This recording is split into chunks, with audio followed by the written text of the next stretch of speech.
A continuar entonces con el libro romano, ¿cierto? La semana pasada empezamos el libro romano. Tuve un pequeño percance que estaba con la garganta media delicada, pero ahora ya, por la ayuda del Señor, ya estamos mejor. Así que ahora vamos a avanzar un poco más. La semana pasada avanzamos el capítulo 1 hasta el versículo 14. Vamos a seguir avanzando ahora del capítulo 1 de Romanos, el versículo 16 en adelante, que dice la Reina Valera, el poder del Evangelio. Amén. Vamos a leer desde el 16 hasta el 20. Desde el 16 hasta el 20. Dice así, el poder del Evangelio. Porque no me avergüenzo del Evangelio, porque es poder de Dios para salvación a todo aquel que cree, al judío primeramente y también al griego. Porque en el Evangelio la justicia de Dios se revela por fe y para fe, como está escrito, más el justo por la fe vivirá. La culpabilidad del hombre, 18. Porque la ira de Dios se revela desde el cielo contra toda impiedad e injusticia de los hombres que detienen con injusticia la verdad. Porque lo que de Dios se conoce les es manifiesto, pues Dios se lo manifestó.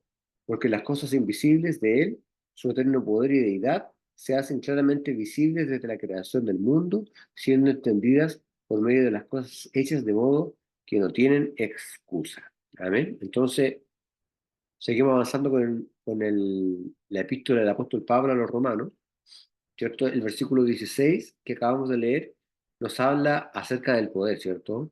Dice, porque no me avergüenzo del Evangelio, ¿cierto? Eh, lo hace refiriéndose a la cruz, ¿cierto? Porque es poder de Dios para salvación a todo aquel que cree, al judío primeramente y también al griego, ¿cierto? ¿Por qué? Porque solamente por la cruz el hombre es reconciliado con Dios, ¿verdad? Y dice el 17, porque en él, ¿cierto? Es decir, en Jesús y por medio de la cruz, la justicia de Dios, ¿cierto? Se descubre de fe en fe, ¿cierto? Se refiere finalmente a Dios como proveedor, ¿cierto? Y en fe se refiere al hombre como receptor de esa fe. Y dice, como está escrito, más el justo por la fe vivida, ¿cierto? Eh, Ahí Pablo de alguna manera está demostrando, ¿cierto?, que la fe no es ninguna, digamos, idea nueva, porque también la podemos encontrar, ¿cierto?, en Habacuc 2:4, ¿cierto? Ya desde el Antiguo Testamento se estaba hablando de que la fe era importante para el ser humano. Y el día 18, perdón, el versículo 18 dice, porque manifiesta es la ira de Dios, ¿cierto? Eh, Porque la ira de Dios se revela desde el cielo contra toda impiedad e injusticia de los hombres que detienen la injusticia a la verdad, ¿cierto? Eh,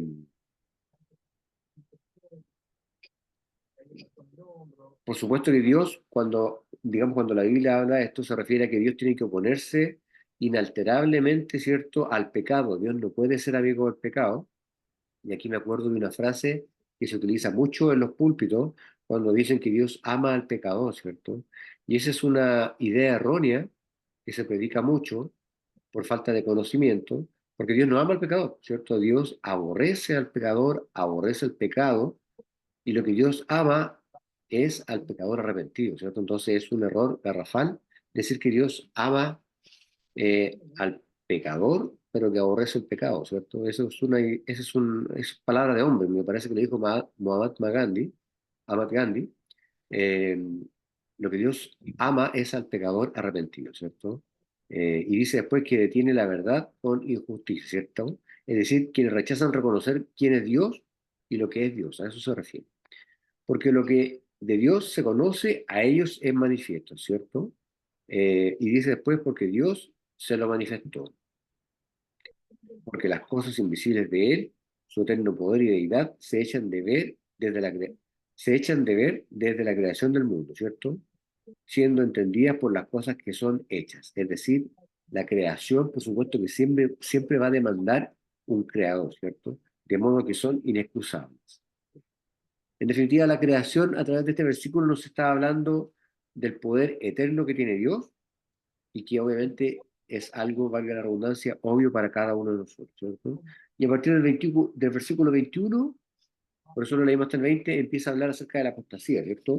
Dice el versículo 21, y vamos a leer hasta el 23, del 21 al 23, dice el 21, pues habiendo conocido a Dios, no le glorificaron como a Dios, ni le dieron gracia, sino que se envanecieron en sus razonamientos y su necio corazón fue entenebrecido. Profesaron ser sabios, se hicieron necios y cambiaron la gloria del Dios incorruptible en semejanza de imagen de hombre corruptible, de aves, de cuadrúpedos y de reptiles, ¿cierto? Entonces empieza a hablar de la apostasía que ya se está experimentando en ese tiempo, porque dice el 21, porque habiendo conocido a Dios, no lo glorificaron como Dios, ¿cierto? Eh, ¿Por qué? Porque si el hombre no es capaz de entender a Dios como el creador de todas las cosas, es decir, como el centro de la creación, entonces no lo van a entender de ninguna otra forma, ¿cierto? Ni le dieron gracias, dice después, ¿cierto? Quiere decir que al no honrar a Dios, ¿cierto? Esto causó, en definitiva, en el hombre una falta de gratitud, ¿cierto? Antes se desvanecieron en sus inútiles razonamientos, dice, ¿cierto? Y después dice, y el necio corazón de ellos fue entenebrecido. Es decir, se refiere al rechazo que muchos hombres que tienen sus mentes cauterizadas tienen frente a la luz de Cristo, ¿cierto? Lo que le pasó a los fariseos cuando tuvieron al mismo Dios enfrente y no lo reconocieron. El 22 decía, diciéndose ser sabios, se hicieron necios, ¿cierto? Eh, y cambiaron, dice el 23, la gloria de Dios incorruptible, es semejante de imagen de hombre corruptible, de aves, de animales, de cuadrúpedos y de reptiles, ¿cierto? En definitiva, esta parte revela la degeneración del hombre, eh, que por supuesto avala la evolución más, ¿cierto?, que el creacionismo, ¿cierto? Y aquí hay posturas que rasgan vestidura en cuanto a asegurar que la vida se originó después del Big Bang, ¿cierto? Y que el hombre fue evolucionando, ¿cierto? De un renacuajo, después se transformó en otra cosa, en un pez y así, hasta llegar al ser humano. Pero hay muchos evolucionistas eh, que incluso en este tiempo ya están reconociendo que la teoría de la evolución se está descartando por completo, ¿cierto? Las teorías de Charles Darwin, etcétera, porque no hay sustento, ni siquiera científico, para avalar todos esos dichos, ¿cierto?, de que el hombre evolucionó del mono, etcétera, etcétera, ¿cierto? Y se está dando más sustento a la teoría creacionista de Dios, ¿cierto? A la teoría de la tierra nueva y no de la tierra antigua, como postulan eh, aún algunos científicos que se apoyan en la teoría evolucionista. El 24, vamos a seguir leyendo, dice, eh, vamos a leer desde el 24 hasta el 28. Dice el 24, por lo cual también Dios los entregó a la inmundicia en las concupiscencias de sus corazones, de modo que deshonraron entre sí sus propios cuerpos, ya que cambiaron la verdad de Dios por la mentira, honrando y dando culto a las criaturas antes que al Creador, el cual es bendito por los siglos. Amén. Por eso Dios los entregó a pasiones vergonzosas, pues aún sus mujeres cambiaron el uso natural por el que es, por el que es contra la naturaleza. Y de igual modo también los hombres dejando el uso natural y la mujer se encendieron en sus lascivias unos con otros, cometiendo hechos vergonzosos, hombres con hombres, y recibiendo en sí mismos la retribución debida a su extravío.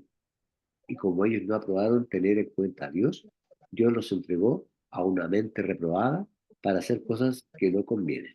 ¿Ya? Entonces, aquí, en estos versículos que leímos ahora último, nos habla del resultado de la apostasía que se experimentó en esa época, ¿cierto? Por eso dice el 24, por lo cual también Dios los entregó a inmundicia en las concupiscencias de sus corazones, ¿cierto? Eh, no es que Dios haya sido permisivo, sino que Dios deliberadamente los entregó porque eran personas que ya habían decidido no aceptar, ¿cierto?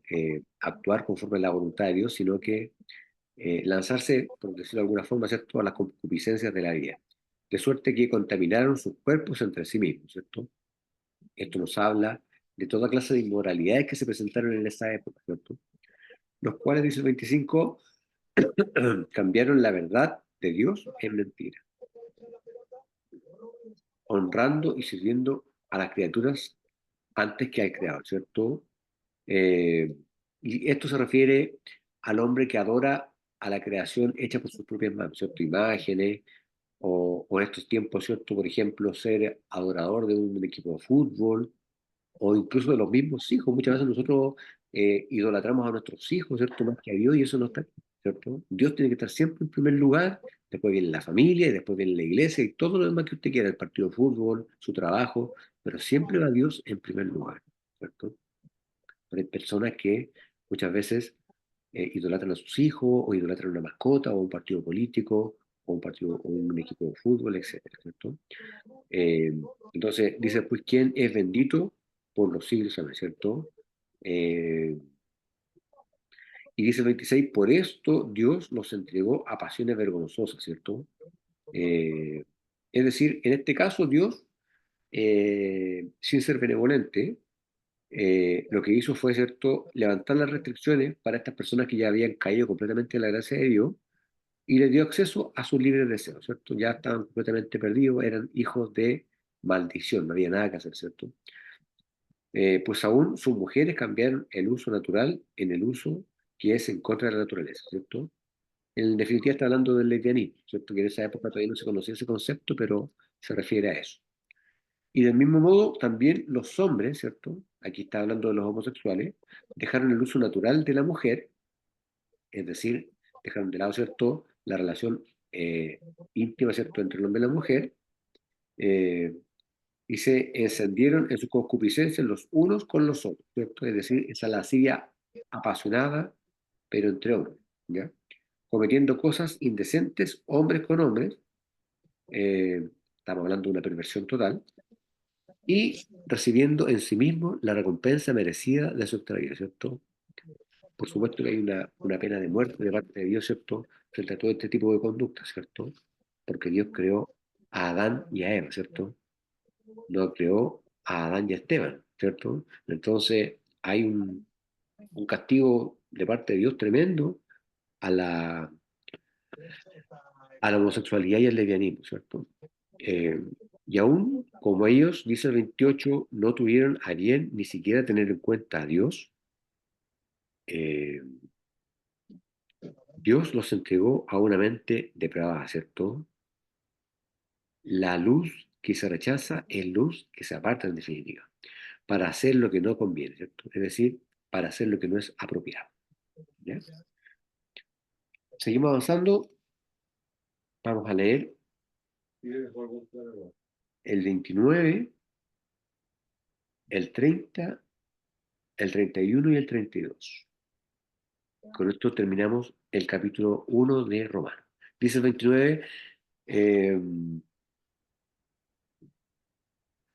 estando atestados de toda injusticia, fornicación, perversidad, avaricia, maldad, llenos de envidia, homicidios, contiendas, engaños y malignidades, murmuradores, detractores, aborrecedores de Dios, injuriosos, soberbios, altivos, inventores de males, desobedientes a los padres, necios, desleales, sin afecto natural, implacables, sin misericordia, quienes, habiendo entendido el juicio de Dios, que los que practican tales cosas son dignos de muerte, no solo lo hacen, sino que también se complacen por los que las practican, ¿cierto? Entonces, el 29 y 30 hace un listado de todas las cosas que son aborrecibles ante los ojos de Dios, y el 31 sigue hablando, ¿cierto?, de los desleales, los necios, los sin afecto natural, los implacables, los sin misericordia, eh, y todas estas son características de personas que han decidido alejarse de Dios, ¿cierto? Eh, y lo cual, en definitiva, es el origen de todo conflicto que puede tener una persona en sí misma y con el mundo también. Cuando el hombre no tiene a Dios, principalmente aquellos que se alejan de Dios después de haberlo conocido, tienen este conflicto tremendo, ¿cierto?, con sí mismo y con el mundo también. Y el 32 decía, quienes habiendo entendido el juicio de Dios, eh, que los que hacen tales cosas son dignos de muerte, ¿cierto? Se refiere al juicio divino de parte de Dios. No solo lo hacen, sino que también se complacen con lo que las hacen, ¿cierto? Esto obviamente que revela, ¿cierto?, una mente completamente reprobada de parte de Dios. ¿Mm? Bien, vamos al capítulo 2 ahora. Vamos a avanzar con el capítulo 2 y vamos a leer eh, hasta el versículo 16. ¿Ya? Capítulo 2 entonces, el justo juicio de Dios. ¿Ya? Hasta el versículo 16 dice: por lo cual eres inexcusable, oh hombre, quien quiera que seas tú que juzgas, pues en lo que juzgas a otros te condenas a ti mismo, porque tú que juzgas haces lo mismo. Mas sabemos que el juicio de Dios contra los que practican tales cosas es según verdad. ¿Y piensas esto, oh hombre, tú que juzgas a los que tal hacen y haces lo mismo, que tú escaparás del juicio de Dios? ¿O menosprecias la riqueza de su benignidad, paciencia y longanimidad, ignorando que su benignidad te guía al arrepentimiento? Pero por tu dureza y por tu corazón no arrepentido, atesoras para ti mismo ira para el día de la ira y de la revelación del justo juicio de Dios, el cual pagará a cada uno conforme a sus obras. Vida eterna a los que perseverando en bien hacer buscan gloria y honra e inmortalidad. Pero ira y enojo a los que son contenciosos y no obedecen a la verdad, sino que obedecen a la injusticia, tribulación y angustia sobre todo ser humano que hace lo malo, el judío primeramente y también el griego. Pero gloria y honra y paz a todo el que hace lo bueno, al judío primeramente y también al griego, porque no hay acepción de personas para con Dios. Porque todos los que sin ley han pecado, sin ley también perecerán. Y todos los que bajo la ley han pecado, por la ley serán juzgados. Porque no son los oidores de la ley los justos ante Dios, sino los hacedores de la ley serán justificados. Porque cuando los gentiles que no tienen ley hacen por naturaleza lo que es de la ley, estos, aunque no tengan ley, son ley para sí mismos, mostrando la obra de la ley escrita en sus corazones, dando testimonio de su conciencia y acusándoles o defendiéndoles su razonamiento, en el día en que Dios juzgará por Jesucristo los secretos de los hombres conforme a mi evangelio. Amén. Entonces, dice el capítulo 2, ¿cierto? Leímos hasta el 16, ¿cierto? Entonces, dice del capítulo 2, ¿cierto? Esto es a partir del año 60 después de Cristo. Eso es una referencia cronológica. Por lo cual eres inexcusable, oh hombre, cualquiera que juzgas. eh, Esto está dirigido principalmente a los judíos, ¿cierto? Que eran los que más juzgaban a otros, ¿ya? Porque en lo que juzgas a otros te condenas a ti mismo, ¿cierto? En el fondo lo que Dios está diciendo es lo mismo que él dijo en Mateo 7:1, ¿cierto? Que quien juzga a otro, de la misma forma va a ser juzgado por Dios, ¿cierto? Por lo tanto, cuando uno juzga a otro, se condena a sí mismo, ¿cierto? El único juez justo es el Señor. Porque lo mismo haces tú que juzgas, ¿cierto? Dice el versículo que leímos, ¿cierto? Eh, ¿Por qué? Porque los judíos siempre estaban juzgando eh, a los gentiles, siempre lo estaban reprendiendo, ¿cierto? Como que ellos eran los mejores. Y después el 2 versículo 2, ¿cierto? Nos habla del juicio de Dios, ¿cierto? Dice, más sabemos que el juicio de Dios es según verdad, ¿cierto?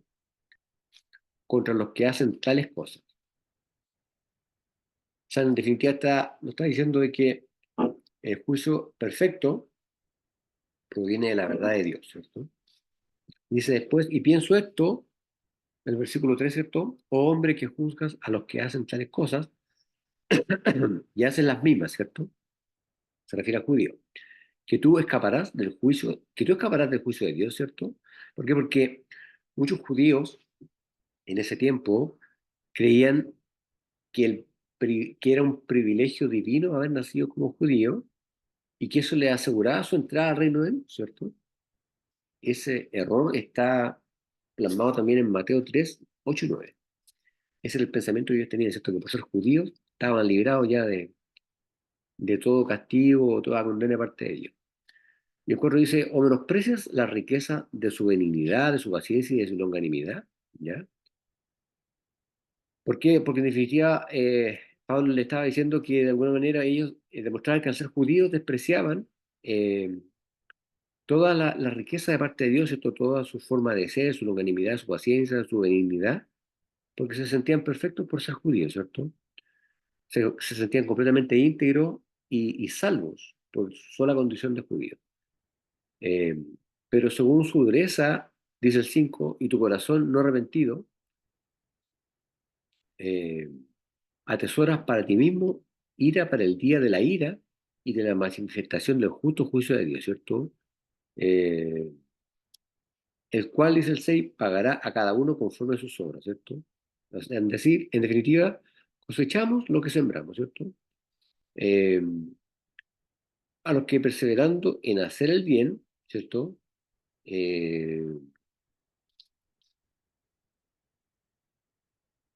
eso se refiere, no que sea la salvación por obras, pero se está refiriendo a aquellas personas que eh, buscan alcanzar la salvación haciendo la voluntad de Dios, ¿cierto? Siguiendo a Cristo. Buscan gloria y honra e inmortalidad. Buscan gloria y honra e inmortalidad, la vida eterna, ¿cierto? Eh, y el 8 dice, pero a los que son contenciosos, se refiere a la idea, ¿cierto?, de contender en contra de Dios, y no obedecen a la verdad, antes obedecen a la injusticia, enojo e ira, ¿cierto? Es decir, lo contrario a la verdad. Tribulación y angustia, dice el 9, sobre todo persona humana que obre lo malo, ¿cierto? Eh, del judío primeramente y también del griego, ¿cierto? Y después habla el versículo 10, ¿cierto? Habla acerca de que Dios no hace acepción de personas, ¿cierto? Dice, pero gloria y honra y paz a cualquiera que obre el bien, ¿cierto? Eh, y aquí habla de la lógica de Dios, ¿cierto? De que la salvación es para todo el mundo, para todo aquel que lo acepte como su Señor y Salvador, no necesariamente siendo judío o siendo eh, evangélico o siendo la religión que usted tenga, ¿cierto?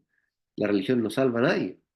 Muchas veces la religión aleja al hombre de Dios porque genera muchas estructuras, ¿cierto? Muchas reglas y nos ponemos medio fariseos, ¿cierto? Se nos pone el corazón de fariseo, nos ponemos a cuestionar de que a lo mejor no es de Dios, ¿cierto? Porque no sé, se está haciendo de tal forma o de otra, y de lo que a Dios le importa el corazón, hermano, no la forma, ¿cierto? Ni la estructura, ni el edificio donde usted se reúna, ni cómo ande vestido, ni el instrumento que toque, o si canta bonito o canta feo. Dios ve el corazón, ¿cierto? Le dijo Samuel al papá de David, ¿cierto? David era el más alfeñique de todos los hermanos, tenía unos hermanos, ¿cierto? Estupendo, guerreros, ¿cierto? Estrategas militares, ¿cierto? Artesanos, tenía hermanos comerciantes con buena situación, y David era el más pequeñito. Cuidado, Vega, ¿cierto? Lo tenían ahí para ser a lo mejor lo menos importante, pero ese era el elegido de parte de Dios, para ser el rey de Israel, ¿cierto? El que iba a suceder a Saúl, que había caído de la gracia de Dios, porque Dios ve el corazón, siempre es así, no ve las apariencias, ni ve la ropa, nada de eso, para que usted lo tenga claro. Y tampoco hace acepción de personas, ¿cierto? Dios no quiere más a unos que a otros, Dios nos quiere a todos por igual. Nosotros somos los que queremos de distinta manera a Dios, ¿cierto? Algunos lo queremos más, algunos nos apasionamos más, ¿cierto? Otros lo buscamos menos, pero Dios nos quiere a todos por igual, ¿cierto? Dios no hace acepción de personas. Realmente uno dice, no, que yo siento que soy el favorito de Dios, no. Es el diablo que está metiendo cosas en su cabeza. Dios nos ama a todos de la misma manera. Ahora dice, porque no hay, el versículo 11 acepción de personas para con Dios, ¿cierto? Eh, porque todos los que sin ley pecaron, sin ley perecerán, ¿cierto? Eh, y esto quiere decir de que aunque el Señor en ese momento, ¿cierto?, no consideraba a los gentiles responsables de la ley de Moisés, ¿cierto?, relativo a la época del Antiguo Testamento, cuando se dio a conocer la ley y todavía no era conocido por los gentiles. eh, Esto de ninguna manera libera a las personas de la responsabilidad de su pecado, ¿cierto? Porque usted podría decir, no, porque yo no soy judío y por lo tanto la ley no se me aplica a mí y no tengo por qué cumplir los 10 mandamientos, ¿cierto? Pero cuando Cristo vino a este mundo, Él no vino a derogar los 10 mandamientos, y aquí muchos se lavan las manos y dicen, ah, que yo ya puedo matar, ya puedo fornicar, ya puedo mentir, ya puedo robar, ya puedo no honrar a mis padres porque eso es parte de los 10 mandamientos y Jesucristo derogó eso y no es así. El Señor Jesús vino a perfeccionar los 10 mandamientos. Él dijo, sin dejar de lado la ley, él dijo, ama a tu prójimo, dijo, perdón, ama a Dios con toda tu alma, tu cuerpo, tu corazón, con toda tu fuerza, y ama al prójimo como a ti mismo. Y cuando usted cumple perfectamente ese mandamiento que Jesús dejó, usted está cumpliendo los 10 mandamientos. Porque si usted ama a Dios, ¿cierto? Usted no va a hacer nada que deshonre a Dios, no va a fornicar, no va, ¿cierto?, a robar. Si usted ama a su prójimo como a sí mismo, ¿cierto? No va a deshonrar a sus padres y no va a hacer nada de lo que estaba escrito en la ley tampoco. Entonces, no nos podemos acusar de que no somos judíos para no cumplir la voluntad de Dios, esto que está plasmada en los mandamientos y en las enseñanzas que Jesucristo dejó cuando estuvo en este mundo, ¿cierto? No se revoca la obligación de hacer la voluntad de Dios por el hecho de no ser judío, ¿ya? Y dice después, si todos los que en la ley pecaron, por la ley serán juzgados, ¿cierto? Es decir, coloca al judío, ¿cierto?, también en esa condición de tener que responder ante Dios, no solamente por la ley, ¿cierto?, sino que también desde el momento que el judío reconoce a Cristo como el Mesías, también lo hace responsable de todo lo que Cristo dejó, ¿cierto?, como legado en este mundo, ¿cierto?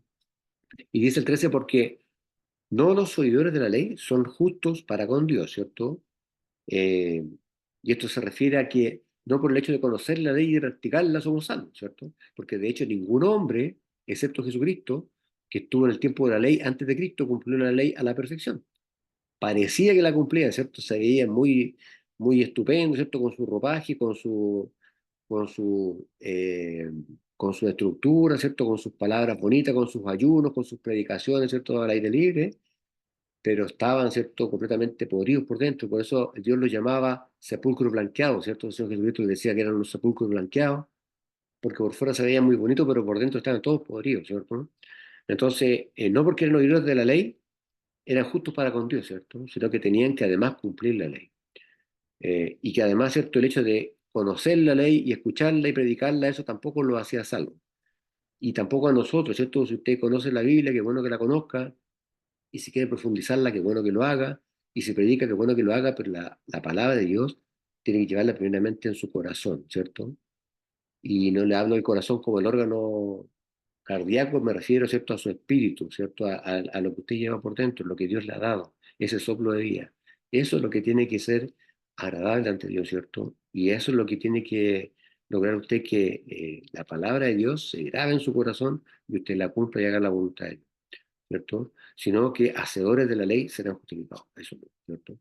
Y el 14 dice, porque los gentiles que no tienen ley, la ley de Moisés, naturalmente, haciendo lo que es de la ley, los tales, aunque no tengan ley, ellos son ley para sí mismos, ¿cierto?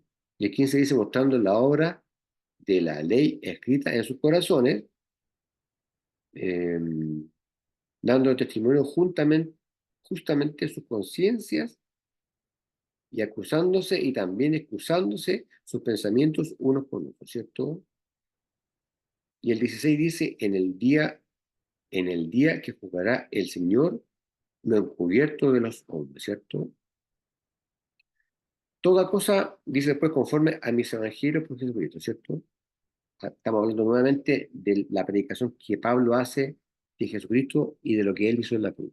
Nada de lo que usted haga o de lo que usted deje de hacer que sea contrario a la voluntad de Dios va a quedar oculto, ¿cierto? En algún momento todo va a salir a la luz. Cuando Cristo venga, van a resucitar los muertos, los que hayan muerto para Cristo y los que no hayan muerto para Cristo, ¿cierto? Los que no hayan muerto para Cristo van a resucitar para condenación.